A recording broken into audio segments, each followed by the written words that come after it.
ہرقل شاہ روم نے قریش کے قافلے میں ایک آدمی بلانے کو بھیجا، اور اس وقت یہ لوگ تجارت کے لیے ملک شام گئے ہوئے تھے، اور یہ وہ زمانہ تھا جب رسول اللہ صلی اللہ علیہ وسلم نے قریش اور ابو سفیان سے ایک وقتی عہد کیا ہوا تھا۔ جب ابو سفیان اور دوسرے لوگ ہرقل کے پاس ایلیا پہنچے جہاں ہرقل نے دربار طلب کیا تھا، اس کے گرد روم کے بڑے بڑے لوگ، علماء، وزراء و امراء بیٹھے ہوئے تھے۔ ہرقل نے ان کو اور اپنے ترجمان کو بلوایا، پھر ان سے پوچھا کہ تم میں سے کون شخص مدعی رسالت کا زیادہ قریبی عزیز ہے؟ ابو سفیان کہتے ہیں کہ میں بول اٹھا کہ میں اس کا سب سے زیادہ قریبی رشتہ دار ہوں۔ یہ سن کر ہرقل نے حکم دیا کہ اس ابو سفیان کو میرے قریب لا کر بٹھاؤ اور اس کے ساتھیوں کو اس کی پیٹھ کے پیچھے بٹھا دو۔ پھر اپنے ترجمان سے کہا کہ ان لوگوں سے کہہ دو کہ میں ابو سفیان سے اس شخص یعنی محمد صلی اللہ علیہ وسلم کے حالات پوچھتا ہوں، اگر یہ مجھ سے کسی بات میں جھوٹ بول دے تو تم اس کا جھوٹ ظاہر کر دینا۔ ابو سفیان کا قول ہے کہ خدا کی قسم اگر مجھے یہ غیرت نہ آتی کہ یہ لوگ مجھ کو جھٹلائیں گے تو میں آپ صلی اللہ علیہ وسلم کی نسبت ضرور غلط گوئی سے کام لیتا۔ خیر، پہلی بات جو ہرقل نے مجھ سے پوچھی وہ یہ کہ اس شخص کا خاندان تم لوگوں میں کیسا ہے؟ میں نے کہا وہ تو بڑے اونچے عالی نسب والے ہیں۔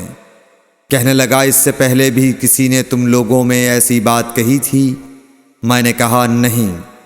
کہنے لگا اچھا اس کے بڑوں میں کوئی بادشاہ ہوا ہے؟ میں نے کہا نہیں۔ پھر اس نے کہا بڑے لوگوں نے اس کی پیروی اختیار کی ہے یا کمزوروں نے؟ میں نے کہا نہیں، کمزوروں نے۔ پھر کہنے لگا اس کے تابعدار روز بڑھتے جاتے ہیں یا کوئی ساتھی پھر بھی جاتا ہے؟ میں نے کہا نہیں۔ کہنے لگا کیا اپنے اس دعوی نبوت سے پہلے کبھی کسی بھی موقع پر اس نے جھوٹ بولا ہے؟ میں نے کہا نہیں، اور اب ہماری اس سے صلح کی ایک مقررہ مدت ٹھہری ہوئی ہے، معلوم نہیں وہ اس میں کیا کرنے والا ہے۔ ابو سفیان کہتے ہیں میں اس بات کے سوا اور کوئی جھوٹ اس گفتگو میں شامل نہ کر سکا۔ ہرقل نے کہا کیا تمہاری اس سے کبھی لڑائی بھی ہوئی ہے؟ ہم نے کہا کہ ہاں۔ بولا پھر تمہاری اور اس کی جنگ کا کیا حال ہوتا ہے؟ میں نے کہا لڑائی ڈول کی طرح ہے، کبھی وہ ہم سے میدان جنگ جیت لیتے ہیں اور کبھی ہم ان سے جیت لیتے ہیں۔ ہرقل نے پوچھا وہ تمہیں کس بات کا حکم دیتا ہے؟ میں نے کہا وہ کہتا ہے کہ صرف ایک اللہ ہی کی عبادت کرو، اس کا کسی کو شریک نہ بناؤ، اور اپنے باپ دادا کی شرک کی باتیں چھوڑ دو، اور ہمیں نماز پڑھنے، سچ بولنے، پرہیزگاری اور صلہ رحمی کا حکم دیتا ہے۔ یہ سب سن کر پھر ہرقل نے اپنے ترجمان سے کہا کہ ابو سفیان سے کہہ دے کہ میں نے تم سے اس کا نسب پوچھا تو تم نے کہا کہ وہ ہم سے عالی نسب ہے، اور پیغمبر اپنی قوم میں عالی نسب ہی بھیجے جایا کرتے ہیں۔ میں نے تم سے پوچھا کہ دعوی نبوت کی یہ بات تمہارے اندر اس سے پہلے کسی اور نے بھی کہی تھی تو تم نے جواب دیا کہ نہیں۔ تب میں نے اپنے دل میں کہا کہ اگر یہ بات اس سے پہلے کسی اور نے کہی ہوتی تو میں سمجھتا کہ اس شخص نے بھی اسی بات کی تقلید کی ہے جو پہلے کہی جا چکی ہے۔ میں نے تم سے پوچھا کہ اس کے بڑوں میں کوئی بادشاہ بھی گزرا ہے تو تم نے کہا کہ نہیں۔ تو میں نے دل میں کہا کہ ان کے بزرگوں میں سے کوئی بادشاہ ہوا ہوگا تو کہہ دوں گا کہ وہ شخص اس بہانے اپنے آباء و اجداد کی بادشاہت اور ان کا ملک دوبارہ حاصل کرنا چاہتا ہے۔ اور میں نے تم سے پوچھا کہ اس بات کے کہنے یعنی پیغمبری کا دعویٰ کرنے سے پہلے تم نے کبھی اس کو دروغ گوئی کا الزام لگایا ہے؟ تم نے کہا کہ نہیں۔ تو میں نے سمجھ لیا کہ جو شخص آدمیوں کے ساتھ دروغ گوئی سے بچے وہ اللہ کے بارے میں کیسے جھوٹی بات کہہ سکتا ہے۔ اور میں نے تم سے پوچھا کہ بڑے لوگ اس کے پیرو ہوتے ہیں یا کمزور آدمی؟ تم نے کہا کمزوروں نے اس کی اتباع کی ہے۔ تو دراصل یہی لوگ پیغمبروں کے متبعین ہوتے ہیں۔ اور میں نے تم سے پوچھا کہ اس کے ساتھی بڑھ رہے ہیں یا کم ہو رہے ہیں؟ تم نے کہا کہ وہ بڑھ رہے ہیں، اور ایمان کی کیفیت یہی ہوتی ہے حتیٰ کہ وہ کامل ہو جاتا ہے۔ اور میں نے تم سے پوچھا کہ آیا کوئی شخص اس کے دین سے ناخوش ہو کر مرتد بھی ہو جاتا ہے؟ تم نے کہا نہیں۔ تو ایمان کی خاصیت بھی یہی ہے، جن کے دلوں میں اس کی مسرت رچ بس جائے وہ اس سے لوٹا نہیں کرتے۔ اور میں نے تم سے پوچھا کہ آیا وہ کبھی عہد شکنی کرتے ہیں؟ تم نے کہا نہیں۔ پیغمبروں کا یہی حال ہوتا ہے، وہ عہد کی خلاف ورزی نہیں کرتے۔ اور میں نے تم سے کہا کہ وہ تم سے کس چیز کے لیے کہتے ہیں؟ تم نے کہا کہ وہ ہمیں حکم دیتے ہیں کہ اللہ کی عبادت کرو، اس کے ساتھ کسی کو شریک نہ ٹھہراؤ، اور تمہیں بتوں کی پرستش سے روکتے ہیں، سچ بولنے اور پرہیزگاری کا حکم دیتے ہیں۔ لہٰذا اگر یہ باتیں جو تم کہہ رہے ہو سچ ہیں تو ان قریب وہ اس جگہ کا مالک ہو جائے گا کہ جہاں میرے یہ دونوں پاؤں ہیں۔ مجھے معلوم تھا کہ وہ پیغمبر آنے والا ہے، مگر مجھے یہ معلوم نہیں تھا کہ وہ تمہارے اندر ہوگا۔ اگر میں جانتا کہ اس تک پہنچ سکوں گا تو اس سے ملنے کے لیے ہر تکلیف گوارا کرتا۔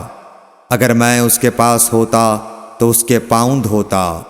ہرقل نے رسول اللہ صلی اللہ علیہ وسلم کا وہ خط منگایا جو آپ نے وحیہ کلبی رضی اللہ تعالیٰ عنہ کے ذریعے حاکم بصرہ کے پاس بھیجا تھا، اور اس نے وہ ہرقل کے پاس بھیج دیا تھا۔ پھر اس کو پڑھا تو اس میں لکھا تھا، اللہ کے نام کے ساتھ جو نہایت مہربان اور رحم والا ہے۔ اللہ کے بندے اور اس کے پیغمبر محمد صلی اللہ علیہ وسلم کی طرف سے یہ خط ہے شاہ روم کے لیے۔ اس شخص پر سلام ہو جو ہدایت کی پیروی کرے۔ اس کے بعد میں آپ کے سامنے دعوت اسلام پیش کرتا ہوں۔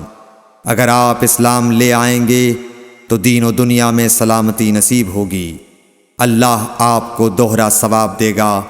اور اگر آپ میری دعوت سے روگردانی کریں گے تو آپ کی رعایا کا گناہ بھی آپ ہی پر ہوگا۔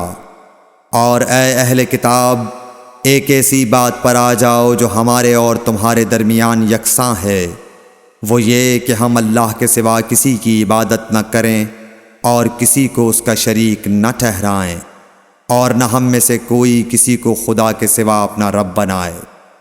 پھر اگر وہ اہل کتاب اس کتاب سے منہ پھیر لیں تو مسلمانوں، تم ان سے کہہ دو کہ تم مانو یا نہ مانو، ہم ایک خدا کے اطاعت گزار ہیں۔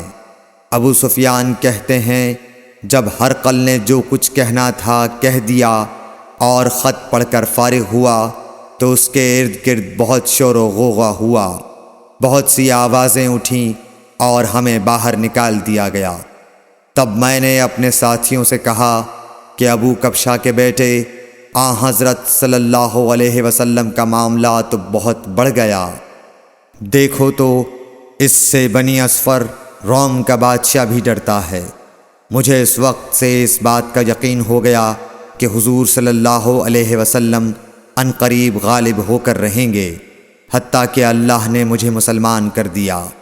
راوی کا بیان ہے کہ ابن ناطور ایلیا کا حاکم ہرقل کا مصاحب اور شام کے نصارہ کا لاٹ پادری بیان کرتا تھا کہ ہرقل جب ایلیا آیا ایک دن صبح کو پریشان اٹھا تو اس کے درباریوں نے دریافت کیا کہ آج ہم آپ کی حالت بدلی ہوئی پاتے ہیں، کیا وجہ ہے؟ ابن ناطور کا بیان ہے کہ ہرقل نجومی تھا، علم نجوم میں وہ پوری مہارت رکھتا تھا۔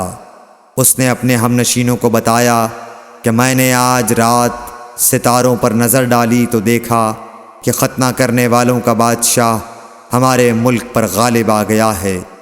بھلا اس زمانے میں کون لوگ ختنہ کرتے ہیں؟ انہوں نے کہا کہ یہود کے سوا کوئی ختنہ نہیں کرتا، سو ان کی وجہ سے پریشان نہ ہوں۔ سلطنت کے تمام شہروں میں یہ حکم لکھ بھیجیے کہ وہاں جتنے یہودی ہوں سب قتل کر دیے جائیں۔ وہ لوگ انہی باتوں میں مشغول تھے کہ ہرقل کے پاس ایک آدمی لایا گیا جسے شاہ غسان نے بھیجا تھا۔ اس نے رسول اللہ صلی اللہ علیہ وسلم کے حالات بیان کیے۔ جب ہرقل نے سارے حالات سن لیے تو کہا کہ جا کر دیکھو وہ ختنہ کیے ہوئے ہے یا نہیں۔ انہوں نے اسے دیکھا تو بتلایا کہ وہ ختنہ کیا ہوا ہے۔ ہرقل نے جب اس شخص سے عرب کے بارے میں پوچھا تو اس نے بتلایا کہ وہ ختنہ کرتے ہیں۔ تب ہرقل نے کہا کہ یہی محمد صلی اللہ علیہ وسلم اس امت کے بادشاہ ہیں جو پیدا ہو چکے ہیں۔ پھر اس نے اپنے ایک دوست کو رومیہ خط لکھا اور وہ بھی علم نجوم میں ہرقل کی طرح ماہر تھا۔ پھر وہاں سے ہرقل حمص چلا گیا۔ ابھی حمص سے نکلا نہیں تھا کہ اس کے دوست کا خط اس کے جواب میں آ گیا۔ اس کی رائے بھی حضور صلی اللہ علیہ وسلم کے ظہور کے بارے میں ہرقل کے موافق تھی کہ محمد صلی اللہ علیہ وسلم واقعی پیغمبر ہیں۔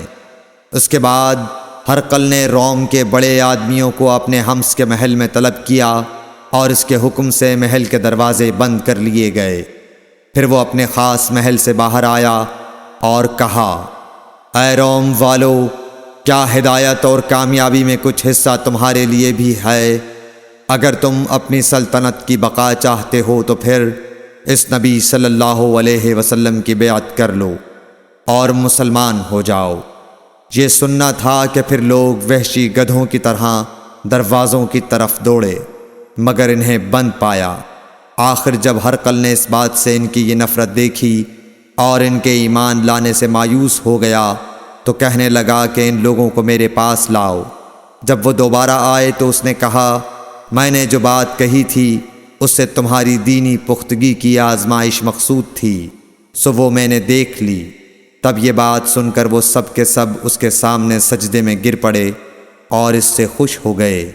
بالآخر ہرقل کی آخری حالت یہی رہی۔ صحیح بخاری حدیث نمبر 7۔